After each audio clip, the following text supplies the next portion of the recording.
Welcome, मैं साइमा खान हाजिर हूँ आज का हमारा ये ख़ास शो सिनेमा और समाज निर्माण लेकर।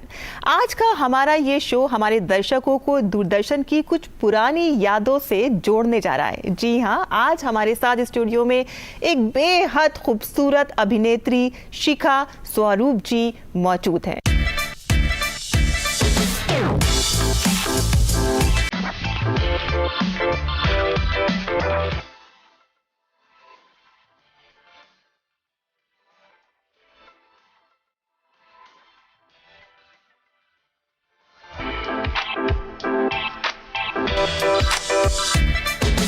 शिखा स्वरूप जी की बात हम आपको बता दें कि उन्होंने 1988 में न सिर्फ मिस इंडिया इंटरनेशनल का ताज पहना, बल्कि 90 के दशक में दूरदर्शन के प्रसिद्ध सीरियल चंद्रकांता में लीड रोल प्ले कर वो टीवी की राजकुमारी भी कहलाई। शिखा स्वरूप जी, बहुत बहुत स्वागत है आपका हमारे स्टूडियो में। यकीनन हमारे दर्शक आपको देख के बहुत ज़्यादा खुश हो गए होंगे और पुरानी यादों से जुड़ गए होंगे। इससे पहले शिखा जी से अपनी बात की शुरुआत करूं, मैं अपने दर्शकों को ये भी बताना चाहूँगी कि शिखा जी ने 1988 में जब मिस इंडिया इंटरनेशनल का खिताब जीता था, उसी साल उन्होंने एक और उपलब्धि भी हासिल की थी। उन्होंने all India pistol shooting championship में गोल्ड मेडल भी जीता था। जी हाँ शिखा जी, एक ही साल में 2 उपलब्धियाँ, यकीनन अगर आम जबान में कहे जाएं तो ये तो आपने कमाल ही कर दिया था। मतलब उस वक्त आप एक साल के अंदर आपने न सिर्फ मिस इंडिया होने का खिताब जीता, बल्कि आपने गोल्ड मेडल जीता पिस्टल शूटिंग चैंपियनशिप में। तो किस तरह का उस वक्त रिएक्शन रहा घर वालों का, आपके दोस्तों का और आसपास के लोगों ने किस तरह से रिएक्ट किया?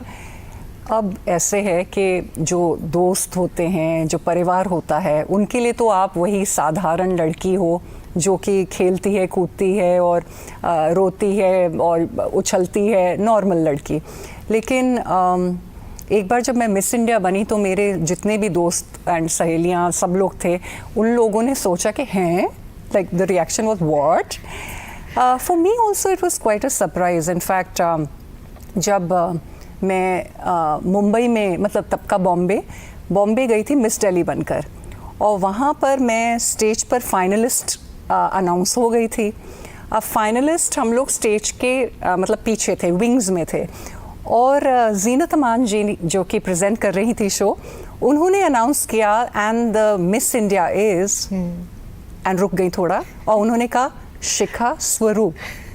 मैं पीछे, मैंने कहा हाँ, मैं वो तो डबल टेक में आप लोग देते 1 2 3, मैंने कहा हाँ, and then I just climbed up the stage and वहाँ पर मैं गई एंड राजेश खन्ना जी ने मुझे ताज पहनाया, जीनत अमान जी ने मुझे सैश पहनाया मिस इंडिया का, और मुझे फिर पूरी की पूरी रैंप जो थी, लंबी वॉक अकेले करनी थी मिस इंडिया बनकर। तब मुझे रजिस्टर हुआ कि मैं मिस इंडिया बन गई हूँ, and it was a very empowering moment.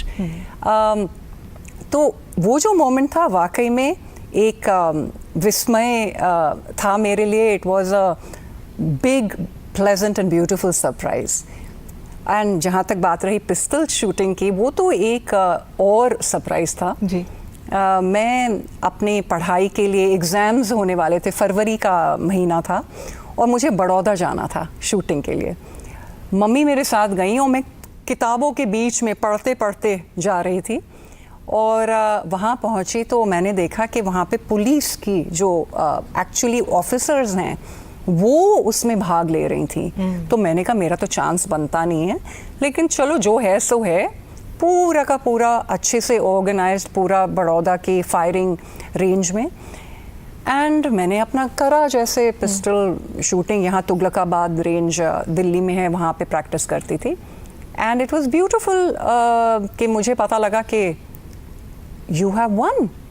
वो उन्होंने मुझे मेरा टारगेट दिखाया, उसमें ग्रुपिंग बहुत बढ़िया थी। It was a really pleasant surprise, मैं यही कह सकती हूँ और कुछ नहीं। मैम, आप शूटिंग भी कर रही थी और हाथ के हाथ आप है ना फैशन शोज भी करती थी, आपने मिस इंडिया का भी खिताब जीता, तो 2 चीज़ों में आपने कंसंट्रेशन, ये वाकई में एक बहुत हैरतअंगेज बात है। और वही बात नहीं है साइमा, बीच में मुझे अपने इकोनॉमिक्स ऑनर्स की जो पढ़ाई थी वहाँ पर भी अच्छा करना था, और वो बहुत मुश्किल हो रहा था क्योंकि मेरे कॉलेज जो कि सेंट स्टीफेंस कॉलेज नई दिल्ली में है, वहाँ से मैं इकोनॉमिक्स परस्यू कर रही थी। अब इकोनॉमिक्स एक बहुत ही कठिन स्ट्रीम है, सब्जेक्ट है, और वहाँ की जो फैकल्टी है ना वो बहुत ही मतलब सीरियस टाइप ऑफ फैकल्टी थी और है, सुना है। तो उन लोगों ने मतलब एक बार जब मैं मिस इंडिया बन गई तो सुर्खियों में था मेरा कॉलेज और नाम आ रहा, तो उन्होंने थोड़ी सी मुझे लीनियंसी दी और पढ़ाई मैंने कैसे भी करके, बल्कि अब मुझे एक चीज़ और याद आ रही है कि मैं अपने यही स्ट्रगल के बीच में थी, कमिटमेंट्स मिस इंडिया की, उस बीच में मुझे फ़ोन आ गया बॉम्बे से जी, ताजदार अमरोही का। ताजदार अमरोही जो हैं वो कमाल अमरोही के बेटे हैं। जी जी, उन्होंने फ़ोन किया, उन्होंने कहा हम एक नई पिक्चर बना रहे हैं और कमाल अमरोही साहब आपसे मिलना चाहते हैं। अच्छा, अब ये this is in the middle of, मैंने आपको बताया वैसे स्ट्रगल चल रहा था। जी जी, एंड उस बीच में बैडमिंटन नेशनल्स भी खेल रही थी, तो कुछ ज्यादा ही कुछ हो रहा था। बहुत सारे महाज पे आप एक साथ काम कुछ पता नहीं, मेरे ख्याल से वो सितारे थे जो मुझे सितारा बना रहे थे। तो मैंने कहा जी, तो उन्होंने कहा मिलना चाहते हैं। मैं पहुंची बॉम्बे, कमाल अमरोही स्टूडियो कमालिस्तान में है, वहाँ सामने बैठे हुए हैं कमाल साहब और मैं बैठी हूँ उनके सामने। हमारी ज़रा बातचीत हुई, फिर उन्होंने मुझे देखा, अपने बेटे की तरफ देखा, उन्होंने कहा ठीक है मिस इंडिया तो तुम हो ही, और तुम्हारी बातचीत बहुत साफ है, हिंदी अच्छी है, उर्दू बढ़िया है, हम आपको साइन करते हैं। ओहो, तो वो एक और सरप्राइज। मैंने कहा अच्छा, तो उन्होंने कहा कि ठीक है तुम अगले महीने आ जाओ शूटिंग के लिए। अच्छा, मम्मी के साथ आ जाओ, हम तुम्हारा पूरा रहने का बंदोबस्त कर देंगे। मैंने कहा लेकिन मैं तो पढ़ाई कर रही हूँ। आपकी इकोनॉमिक्स चल रही है। मेरी इकोनॉमिक्स चल रही है, मेरा स्ट्रगल चल रहा है, ये तो सब नहीं कहा, लेकिन मैंने ये कहा कि मुझे तो अपनी पढ़ाई पूरी करनी है। तो उन्होंने कहा नहीं पढ़ाई छोड़ दो। मैंने कहा हाँ, तो उन्होंने कहा हाँ वो छोड़ दो, तुम्हारा मैं इतना बड़ा रोल दे रहा हूँ, it is your life time opportunity. मतलब इतना तो नहीं कहा, लेकिन उन्होंने कहा ये आप देखो। मैंने कहा मैम कमाल अमरोही के साथ काम करना भी बड़ी बात है वाकई में। तो अब क्वेश्चन ये था कि कमाल साहब जिनसे मैं पहली बार मिल रही थी और उन्होंने इतना अच्छा रिस्पांस दिया, वो पाकीज़ा उन्होंने बनाई थी। हम बचपन में मैं गई थी वहाँ देखने मम्मी डैडी के साथ, मीना कुमारी जी के साथ, उन्होंने ये रोल ऑफ़र करा है।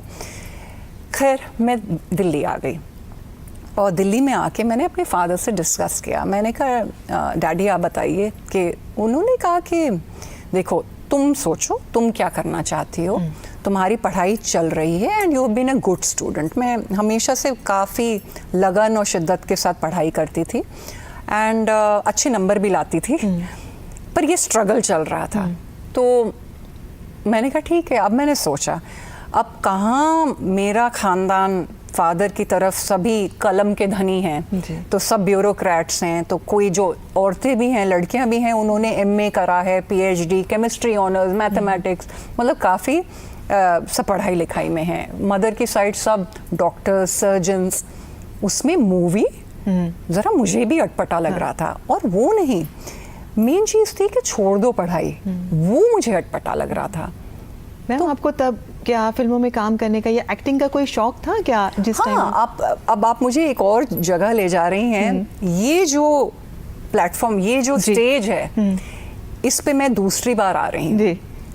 35 या 37 इयर्स बैक जब मैं स्कूल में थी जी, तो मैं इस स्टेज पर परफॉर्म करके गई हूँ। अच्छा जी, एक प्ले था शेक्सपियर का मर्चेंट ऑफ वेनिस, उसमें मैं बतौर हीरोइन यानी कि पोर्शिया का रोल प्ले किया था। मैम आपने हमेशा से प्रिंसेस राजकुमारी और इसी तरह के रोल किए हैं। वो आपने अच्छा पकड़ा कि उस टाइम मैं यहाँ स्टेज पे आई थी और आज मैं दूसरी बार आ रही हूँ, तो वो कहते हैं वो पूरा सर्कल आज कंप्लीट हो रहा है। तो मेरा एक्टिंग का या स्टेज का जो मेरा कहना चाहिए अनुभव था, वो स्कूल से ही था। मैं शौकीन थी स्टेज पर स्किट करने की, ये वो, तो मेरा था connect with sort of performing. तो कहते हैं ना स्टेज फ्राइट नहीं थी, इसीलिए मैं मॉडलिंग कर पाई, कैमरा से कुछ फ्राइट नहीं था, क्योंकि बचपन से ही सब बच्चों के सामने, अपने मित्रों के सामने कुछ ना कुछ करते रहना, मजाक मस्ती। तो मेरा जो एक्टिंग से जो कनेक्ट था वो पुराना था जब मैं इनसे मिली। और कमाल साहब की बात करी और उनके ऑफ़र की, तो मैंने जब सोचा समझा, मैंने कहा नहीं, मुझे अपने लिए, क्योंकि अपने लिए मुझे कुछ करना है और वो ये पढ़ाई तो पूरी करनी ही है। तो मैंने उनको फ़ोन किया, मैंने कहा सर ऐसे है, मैं बहुत एक्साइटेड हूँ कि आपने मुझे ये रोल दिया, लेकिन क्या आप मेरे ये BA इकोनॉमिक्स ऑनर्स जो मैं कर रही हूँ उसको ख़त्म होने का मौका दीजिए और मैं अगले दिन शूटिंग पे आ जाऊँगी। अच्छा। उन्होंने नहीं कर दी, वो वहाँ मना होगी। क्वेश्चन ये नहीं है कि वो सही था या गलत, क्वेश्चन ये है कि वो मेरे लिए भी एक एम्पावरिंग मोमेंट था कि मैंने एक अच्छे रीज़न की वजह से कि मुझे पढ़ाई पूरी करनी है, मैंने वो अपॉर्चुनिटी गवा दी। तो I am very happy that I could do what I started. कहते हैं ना, जो शुरू करो उसको ख़त्म करने की पूरी कोशिश करो। अगर कुदरत को और खुदा को कुछ देना होता है ना, तो उसे हर हाल में देता है। अगर आपने वो ऑफ़र छोड़ा तो एक बहुत बड़ी चीज़ मतलब आपका इंतज़ार कर रही थी। मतलब चंद्रकांता का जो लीड रोल है, आप टीवी की राजकुमारी कहलाने जा रही थी, घर घर में आप मशहूर होने जा रही थी, और शायद इस वजह से आपने वो रोल आपका बेशक छूटा, आपको मलाल ज़रूर हुआ होगा, लेकिन किस्मत ने आपके लिए उससे भी बड़ा कुछ लिख रखा था। तो इसके बारे में हम थोड़ा सा आपसे जानना चाहेंगे और सभी जानना चाहेंगे कि जब आपको ये रोल ऑफर हुआ, किस तरह से हुआ, आपने कैसे हाँ कही, उसके पीछे की थोड़ी सी आप बताएं कहानी। नहीं, ऐसा है कि ये जंप नहीं था कि वो कमाल साहब का जो मेरा ऑफर रह गया और वो सीधा चंद्रकांता पे आया, नहीं, उसके बीच की भी कहानी है। अच्छा। तो मैं आप लोगों से वो शेयर करूंगी। हाँ। कि मैंने जो चाहा, जो आपने कहा ना कि कुदरत के कुछ और ही था मेरे लिए लिखा हुआ, वो वाकई में था। मैं चाहती थी ना कि जिस दिन मेरी पढ़ाई ख़त्म हो उसके अगले दिन सर मैं शूटिंग करने आ जाऊंगी। तो नौशाद साहब का फ़ोन आया मुझे। नौशाद साहब जो कि जाने माने म्यूजिशियन रह चुके हैं, उनका फ़ोन आया और उन्होंने कहा हम फिल्म बना रहे हैं एक। अच्छा। सिप्ते हसन रिजवी के साथ और उनकी प्रोडक्शन, और हम आपका इंतज़ार करेंगे। आप एक्चुअली यही हुआ कि जिस दिन मेरा आखिरी पेपर था उस दिन की शाम की फ़्लाइट पकड़ के मैं बम्बई पहुंच गई और अगले दिन से शूटिंग शुरू हो गई। अच्छा। एंड ये थी फिल्म आवाज़ दे कहाँ है। और उसके बाद उसी दौरान मुझे पुलिस पब्लिक ऑफ़र हुई एंड नागमणि गुलशन कुमार की, फिर तहलका अनिल शर्मा जी की, पुलिस वाला गुंडा अनिल शर्मा जी की, और फिर विमेन एम्पावरमेंट की बात करें तो थानेदारनी, जिसमें मैं थानेदारनी थी, कायदा कानून, ऐसे मैंने काफ़ी फिल्में करी। और जब मैं कायदा कानून कर रही थी उस दौरान मुझे फ़ोन आया नीरजा गुलेरी का, जिन्होंने की चंद्रकांता बनाई, और उन्होंने मुझे ऑफ़र किया। और जब उन्होंने मुझे ऑफ़र किया तो मैं ज़्यादा कुछ नहीं जानती थी कि ये क्या रोल होने वाला है, लेकिन उन्होंने कहा कि तुम्हारे लाइफ टाइम रोल होगा।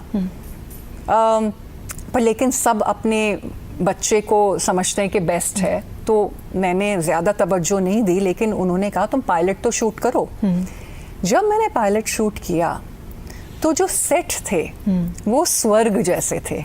यानी कि इतने विशाल, इतने खूबसूरत, हीरे जवाहरत जैसे जड़े हुए।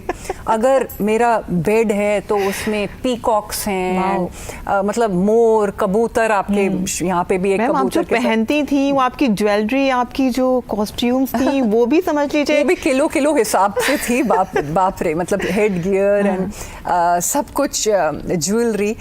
तो उन्होंने कहा कि शिखा ये तुम एंजॉय करोगी। वहाँ पे मतलब सीन है कि मेरे बाल धुल रहे हैं, तो वहाँ पे वो सारी दासियाँ धो रही हैं, इतना बड़ा सा टब है, उसमें पेटल्स ही पेटल्स हैं गुलाब की, और वही नहीं, लोबान, मतलब पूरा जो वहाँ का वातावरण था, उन्होंने बहुत अच्छा काम किया। इन द सेंस कि मैं पायलट ही की बात कर रही हूँ।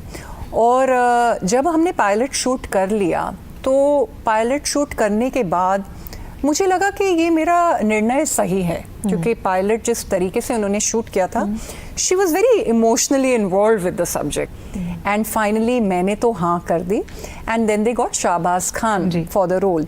अब क्या था, मैं लंबी हूँ तो मेरे हिसाब से पूरी की पूरी कास्टिंग बदली गई। मेरी मदर 5'9", मेरे फादर वो सुरेंद्र पाल जी वो भी 6 फुटे, सबको उन्होंने फिर लंबा और बनाया के परिवार लगे। तो she did a good job. मुझे काफ़ी लोगों ने फिल्म इंडस्ट्री के लोगों ने कहा तुम ये गलत कर रही हो, बड़े पर्दे की तुम हीरोइन हो और तुम छोटे पर्दे पे जा रही हो। नॉट टू से द लीस्ट, लेकिन जो भी मैंने वो निर्णय लिया बहुत आज भी मुझे पता है, आज मुझे एहसास है कि वो निर्णय एकदम सही था, क्योंकि जो प्यार मुझे आज तक मेरे फैंस दे रहे हैं वो अतुल्य है और मैं एक्सप्रेस भी नहीं कर पाऊंगी। शिखा जी, आपने बताया कि किस तरह से आपने एक बहुत ही स्ट्रॉन्ग फैसले लिए कि नहीं, मैं पढ़ाई करूंगी, मैं अपनी पढ़ाई पे पहले तवज्जो दूंगी, उसके बाद आगे के काम करूंगी। साथ ही साथ आपने और भी सारी जो एक्टिविटीज़ की, जैसे आपने थिएटर किया, आपने पिस्टल में ज्वाइन किया। आप समझ लीजिए एक तरह से एक प्रेरणा है जो हमारी आने वाली लड़कियां हैं, जो महिलाएं हैं, उनके लिए एक जीती जागता एक प्रेरणा है। तो इतनी हिम्मत और इतना हौसला किस तरह से आपने पैदा किया, क्या कहना चाहेंगे आप इसके बारे में? इसका श्रेय मैं अपने माता पिता को देना चाहूँगी, और वो ख़ास तौर पे इसलिए कि मैं महज 12 या 13 साल की थी जब मैं इकलौती संतान हूँ, तो कुछ काम करने की ज़रूरत नहीं थी ऐसे, लेकिन तजुर्बे के लिए उन्होंने मुझे हमेशा छूट दी। ऑल इंडिया रेडियो में मैंने अप्लाई कर दिया कैजुअल अनाउंसिंग के लिए जब मैं 12-13 साल की थी, और मैं चुनी गई और मैं इंग्लिश शोज़ मतलब प्रोग्राम्स करती थी, जैसे इन द ग्रूव और ये सब। तो उस टाइम में वो जो पहला चेक मिला तो वो मेरा पहला एम्पावरिंग मोमेंट था। पहला चेक मिलना एक 12-13 साल की बच्ची को, और काफ़ी, if I am not wrong, कुछ 800 रुपये का चेक था। वो काफ़ी बड़ा था उस ज़माने के लिए। और वो जो चेक मैंने जोड़ जोड़ के फाइनेंस और बजट को समझा, वो मैं कहूँगी कि वो पूरा का पूरा श्रेय मैं अपने माता और पिता को देना चाहूँगी। और वही नहीं, उन्होंने मुझे स्विमिंग सिखाई, मुझे स्केटिंग सिखाई, बैडमिंटन, क्रिकेट, बल्कि क्रिकेट तो हमने बात ही नहीं करी कि मुझे क्रिकेट स्टेट लेवल पे भी चुना गया था, लेकिन मैंने बैडमिंटन चुन ली इंस्टेड, बिकॉज एक ही चूज़ करना था। जूडो सिखाया, गिटार बजाना, पेंटिंग, पिस्टल राइफल शूटिंग भी की मैंने, एयर गन शूटिंग भी की, और क्या नहीं, शायद मैं काफ़ी मिस भी कर रही होंगी। तो ये जो लर्निंग्स थी मेरी, इसी से मुझे अनुशासन, आत्मविश्वास, एकजुट, टीम स्पिरिट, गिर के उठने की क्षमता रखना, ये सब मुझे समझ में आया। तो मैम, आप ना लड़कियों के लिए बहुत ज़्यादा ज़रूरी समझती हैं कि इस तरह की एक स्किल्स होना उनके लिए बहुत ज़रूरी है? जी, क्योंकि मैं तो ये समझती हूँ कि स्पोर्ट्स, यानी कि कोई भी स्पोर्ट जो भी बच्चे को अच्छा लगे, क्योंकि जो स्पोर्ट सिखाता है इंसान को, कहते हैं ना कि जीत हासिल करना, एक मुकाम तक पहुंचना, धीरे बोलते हैं ना, सीढ़ी पे धीरे धीरे टारगेट पर निशाना साधना। और मान लीजिए आप पीछे रह भी गए, आपका स्कोर 0 है, लव चल रहा है, वो 14 पे आ गया, 15 का गेम है, लेकिन तब भी करते रहना कर करके शायद जीत लेना, और बाजी नहीं भी जीते तो आपने पूरा एफर्ट तो लगाया, आपने पूरी कोशिश तो की। तो मेन चीज़ है कि स्पोर्ट से आदमी टीम स्पिरिट समझता है, शेयरिंग समझता है, और समझता है स्ट्रैटेजी कैसे बनाना है जीतने की, क्या करना है, क्या नहीं करना, कैसे सांस लेनी है, कैसे छोड़नी है, और कैसे बॉडी को फिट रखना है। अगर मैं आज कहती हूँ कि हमें भारत का लक्ष्य है कि हमारा झंडा लहराए पूरे विश्व में, तो वो हर एक नागरिक का प्रण होना चाहिए, और उनका जो पार्टिसिपेशन है वो उन्होंने योगदान देना है हमारे इंडिया के लिए। तो वो कहाँ से सीखा? स्पोर्ट्स से सीखा। मैम, आप तो एक अच्छी फैमिली से हैं जहाँ पर आपको सब तरह की सहूलतें मिली और आपने उसको कैश किया और आपके माता पिता ने भी उसको सपोर्ट किया, लेकिन कुछ एक इस तरह के भी इलाके हैं या कुछ समाज में इस तरह के भी तबके हैं जिनको इतनी ज़्यादा सहूलतें मैसर नहीं हैं। सरकार की तरफ से भी उनके लिए कई सारी योजनाएं चलाई जा रही हैं ताकि उनको इन सब चीज़ों का लाभ मिल सकें, जैसे कि बेटी बचाओ बेटी पढ़ाओ स्कीम है और वुमेंस को एम्पावर करने के लिए स्किल एजुकेशन उनको दी जा रही है ताकि वो आगे बढ़ सकें। स्पोर्ट्स में भी उनके लिए बहुत ज़्यादा ट्रेनिंग की सुविधाएं उनको दी जा रही हैं और भी ज़्यादा हम सिनेमा में ही देख सकते हैं कि सिनेमा में भी बहुत ज़्यादा अलग अलग टेक्नीशियंस हैं, चाहे इंजीनियरिंग हो चाहे और भी सारी फील्ड्स हैं, सभी जगह उन लोगों को न सिर्फ ट्रेनिंग दी जा रही है बल्कि उनको मौके भी दिए जा रहे हैं। उसके बारे में आप क्या कहेंगी? मैं ये कहूँगी कि एक तो है अपॉर्चुनिटी यानी मौके मिलना, वो बहुत आवश्यक है, जो हमारी सरकार बहुत ही बढ़िया तरीके से वो संभाल रही है और दे रही है अपॉर्चुनिटी। और ये जो मौके हैं ये नहीं कि सिर्फ मेट्रोज़ में हैं बल्कि छोटे इलाकों में भी दिए जा रहे हैं, बहुत बढ़िया है। लेकिन सबसे ज़्यादा इम्पॉर्टेंट ये है कि बच्चों में ये समझ होनी चाहिए कि वो क्या स्ट्रीम चुने। अब मान लीजिए गलत स्ट्रीम में चला भी गया बच्चा, जैसे आप कह रहे हैं कि फिल्में हैं उसमें इतनी अभिनय नहीं, और भी कई लाइनें हैं, फील्ड्स हैं, जैसे टेक्निकल फील्ड्स हैं, एनिमेशन है, आजकल डिजिटल का दौर है, तो digital media, digital film making, उसमें एडिटिंग, ये सब बहुत खूबसूरत लाइनें हैं जिसमें बच्चा जा सकता है। यस, उसकी एक्सपोजर आज बहुत बड़े पैमाने पे बच्चों को मिल रही है। तो चॉइस इज, कहते हैं ना, the world is your oyster. वाकई में आप विश्व से इतने जुड़े हुए हो कि आज यहीं भारत में बैठकर आप उनसे जुड़कर कितने काम कर सकती हो। तो जो ये अपॉर्चुनिटी मौके मिल रहे हैं ये बहुत ही हिंदुस्तान के लिए, हमारे इंडिया के लिए बहुत बढ़िया आगे होंगे भविष्य में। जो मैं कल देख रही हूँ, मैंने ये आज भी देखा था कल, यानी गए हुए कल में। जी, मैं यही आपसे कहना चाह रही थी कि 90 के दशक में जिस जब आपने फिल्मी पर्दे पे कदम रखा और टीवी सीरियल में भी आपने कदम रखा, उस टाइम बहुत ज़्यादा बदलाव आ रहे थे, सोसाइटी में भी आ रहे थे बदलाव और फिल्म इंडस्ट्री में भी बहुत ज़्यादा बदलाव आ रहे थे। जो मुद्दे चल रहे थे वो इस तरह से थे, जैसे पहले हम देखते थे कि एक आदर्शवादी नारी को दिखाया जाता था, लेकिन आदर्शवादी नारी को आज भी दिखाया जाता है, लेकिन अब थोड़ा सा वुमेन सेंट्रिक भी फिल्में बनती हैं, यानी कि अब वो अपने अधिकारों की बात करती हैं, अपने सेल्फ डिफेंस की भी बात करती हैं, अपनी सुरक्षा की बात करती हैं, अपनी वुमेन एम्पावरमेंट की भी बात करती हैं। तो किस तरह से सिनेमा में भी कुछ चेंजेस आए हैं, क्या अभी और भी कुछ आगे चेंज लाने की ज़रूरत है? सिनेमा में तो बस मेरा यही है, क्योंकि मैं इसलिए पूछ रही हूँ आपसे क्योंकि सिनेमा हमारी सोसाइटी पे बहुत गहरा असर डालता है। जो आप मुद्दे दिखाते हैं वो सोसाइटी उनको कैच करती है, उसको देखती है कि आप वुमेन को किस तरह से ट्रीट कर रहे हैं। नहीं, मैं आपके साथ बिल्कुल सहमत हूँ पूरी तरह से, बल्कि ये बहुत गंभीर टॉपिक है, क्योंकि कई लोग क्रिएटिविटी में इतना घुल जाते हैं, खो जाते हैं कि वो भूल जाते हैं कि उनके कंधों पे एक बहुत बड़ी रिस्पॉन्सिबिलिटी है, जिम्मेदारी है कि वो जो दिखा रहे हैं वो बच्चों पे, हमारे युवाओं पे क्या असर कर रही है। एक जिम्मेदारी भी है फिल्म मेकिंग में, फिल्म मेकर की, कि जो इन्फ्लुएंस, अब मैंने चंद्रकांता सालों साल पहले किया, उसका इन्फ्लुएंस मैं आज तक देख रही हूँ।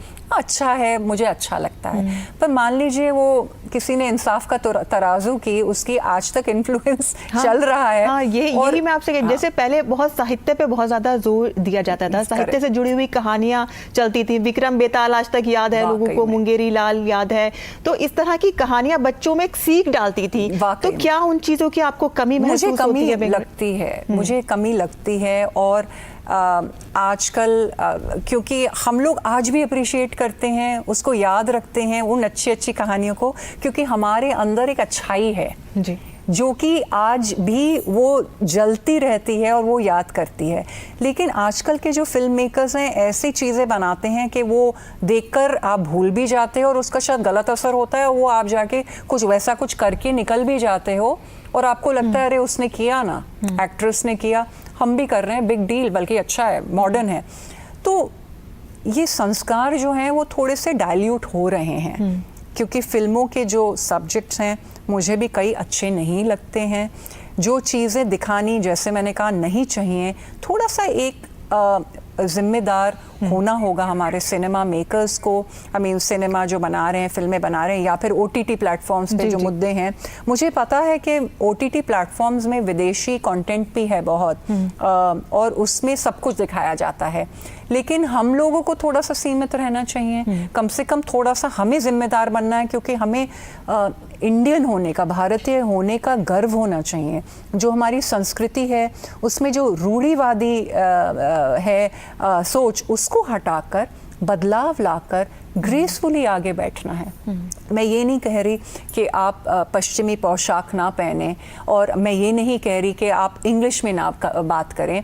ये सब बदलाव हैं, लेकिन ये प्रगतिशील बदलाव में आप हाथ डालें। जो आप सिनेमा पे दिखाते हैं वो बच्चों पे एक प्रोग्रेसिव सोच अगर लाता है। प्रोग्रेसिव का मतलब क्या है, वो भी एक क्वेश्चनेबल क्वेश्चन है कि प्रोग्रेसिव का क्या मतलब है, प्रगतिशील होना क्या है। अरे मैं कहती हूँ अपने संस्कारों को साथ रखते हुए आगे बढ़ें और भारतीय होने को अपना धर्म बनाएं, और हर एक नागरिक को स्नेह से देखे। स्वच्छ, सुंदर, स्नेह से भरा हुआ भारत होना चाहिए। और जब वो स्नेह होता है ना, उसी से आप जुड़ते हो सीरियल्स के साथ, उसी से आप जुड़ते हो पिक्चरों के साथ। कुछ ऐसी खूबसूरत मूवीज बनी हैं जो मैंने 3 बार देखी हैं, मैं नाम नहीं लूंगी, लेकिन उसमें क्योंकि खुशी, स्नेह, प्यार, मोहब्बत थी उसमें, तो आप उससे जुड़ते हैं। इतना वायलेंस जो दिखाया जाता है आजकल, और भद्र भाषा बोली जाती है आजकल OTT प्लेटफॉर्म्स हैं, वो अच्छा नहीं है। सरकार की तरफ से भी उसको सख्त कदम उठाए जा रहे हैं। मैं बिल्कुल आपके साथ सहमत हूँ कि हमारे प्लेटफॉर्म्स में, OTT प्लेटफॉर्म्स, फिल्मों में विमेन सेंट्रिक जो टॉपिक्स भी आजकल ज़्यादा पॉपुलर हो रहे हैं, वो अच्छी बात है, क्योंकि विमेन एम्पावरमेंट का टाइम आ गया है। आई मीन भारत को भी भारत माँ कहा जाता है। तो औरत का सम्मान करना बहुत आवश्यक है, और बेटी पढ़ाओ बेटी बचाओ का जो ये अभियान चल रहा है, वो बहुत अनिवार्य है हमारे राष्ट्र के उत्थान के लिए। मैम, आप यहाँ पर आई और आपने इतनी इंफॉर्मेटिव बातें, मतलब एक प्रेरणादायक बातें कही हैं, जो यकीनन हमारी देखने वाली जो महिलाएं हैं, ख़ास तौर पे जो लड़कियां हैं, आने वाली लड़कियां हैं, उन्होंने बहुत कुछ आपसे सीखा होगा, क्योंकि आप इतनी सक्सेसफुल रही हैं, और किस तरह की आपकी जर्नी रही, और क्या क्या आपके जहन में था। आपने जो उनको पॉइंट्स बताए कि आप किस तरह से आगे बढ़ सकती हो, ये यकीनन उन सभी के लिए बहुत ज़्यादा सीखने की चीज़ होगी। बहुत बहुत शुक्रिया आपका हमारे स्टूडियो में आने के लिए। Thank you very much, my pleasure too. तो ये थी हमारी साथ एक खूबसूरत अदाकारा शिखा स्वरूप जी, जिन्होंने अपने अनुभव हमसे साझा किए। तो आज के हमारे इस ख़ास शो सिनेमा और समाज निर्माण में बस इतना ही। अब हमें इजाज़त दीजिए। Bye bye, take care and नमस्कार।